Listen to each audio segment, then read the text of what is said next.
Alumnos, buenos días. Hoy nos toca el curso de literatura y vamos a trabajar lo que es el realismo en el Perú.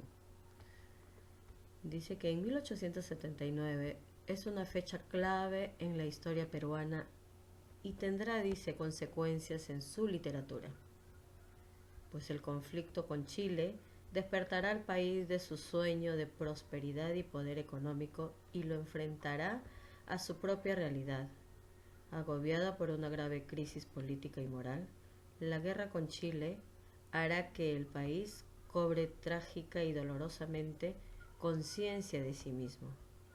Esto supone una actitud radicalmente distinta a la idealización romántica y al optimismo liberal que antes predominaron en la actividad literaria.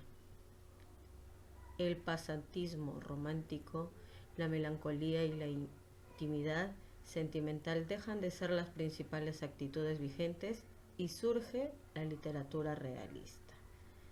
¿Cuáles serán las características del realismo? Pues tenemos que la ruptura radical con la literatura tradicional del Perú, o sea, con el romanticismo. El afán de enfrentar los problemas del país, de analizar sus causas, de acusar a la clase dirigente y de encontrar soluciones profundas. Otra característica sería que fue influenciado por la doctrina positiva de Augusto Comte con su creencia en el ideal del progreso y la educación. Siguiente dice que este movimiento contribuye a la búsqueda de la identidad literaria peruana, ¿no? Entonces aquí hemos podido ver un pequeño concepto de cómo se formó el realismo y algunas de sus características. Bueno, continuando, vamos a ver a algunos de sus representantes del realismo. Bueno, tenemos a dos de ellos, a Manuel González Prada, que es el primero, ¿no? Vamos a ver una pequeña biografía de Manuel González Prada. Dice que nació en el seno de una familia aristocrática en Lima. Sus primeros estudios los realizó en Valparaíso a raíz del destierro que sufría su padre en aquella ciudad chilena. Cuando la familia regresa a Lima, lo matriculan en el seminario de Santo Toribio, del cual él escapa, y se traslada al convictorio de San Carlos, donde se manifiesta su afición por las ciencias. No obstante, sigue la carrera de Derecho. Se retiró a una hacienda de Cañete y solo regresa a Lima para enrolarse en la reserva durante la guerra con Chile. Cuando Lima es ocupada por el ejército chileno, González Prada, dice, se encierra en su casa en señal de protesta.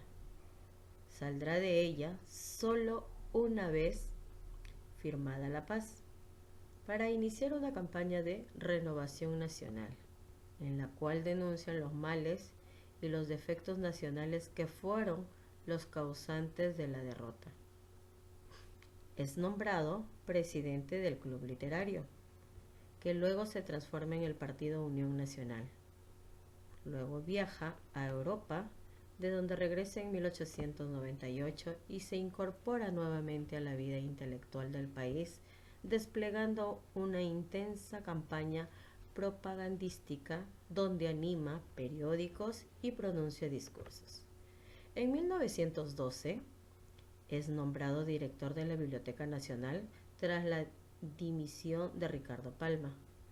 Renuncia 2 años después como protesta por el derrocamiento de Villegúzar.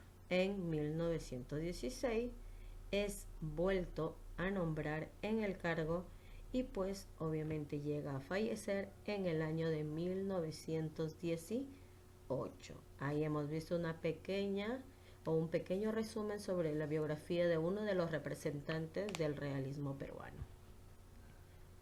Muy bien, chicos, ahora veamos las características, ¿no?, dentro de la poesía y en la narrativa, ¿no?, que él utiliza. Dice, la primera es la introducción de formas poéticas nuevas.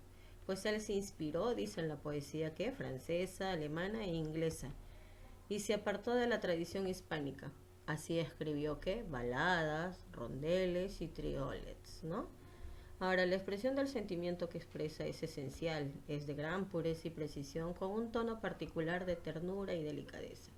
Eso es dentro de la poesía.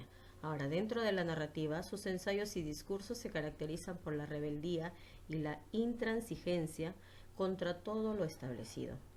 La devoción por las ideas claras, por la posición tajante en la palabra y la acción, y en efecto, el pensamiento del autor pues es siempre claro, transparente y luminoso, ¿no? El afán de acercar las letras y las artes a las ciencias de acuerdo con las doctrinas vigentes en Europa.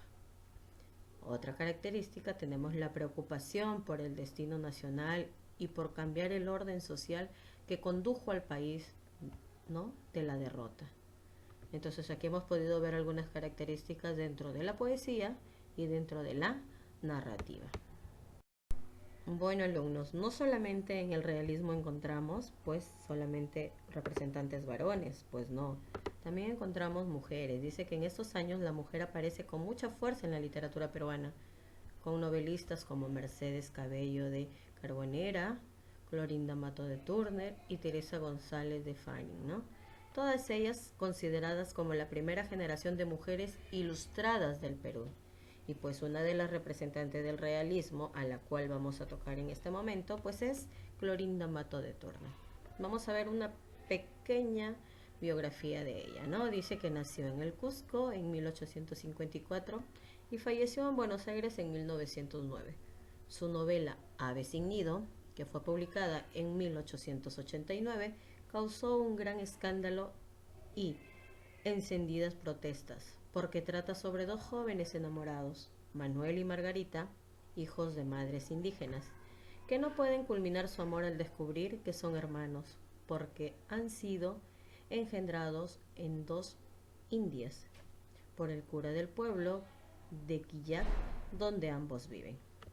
La novela Ave sin nido es la primera novela donde se denuncia la explotación del indio y su verdadera condición de orfandad y pobreza.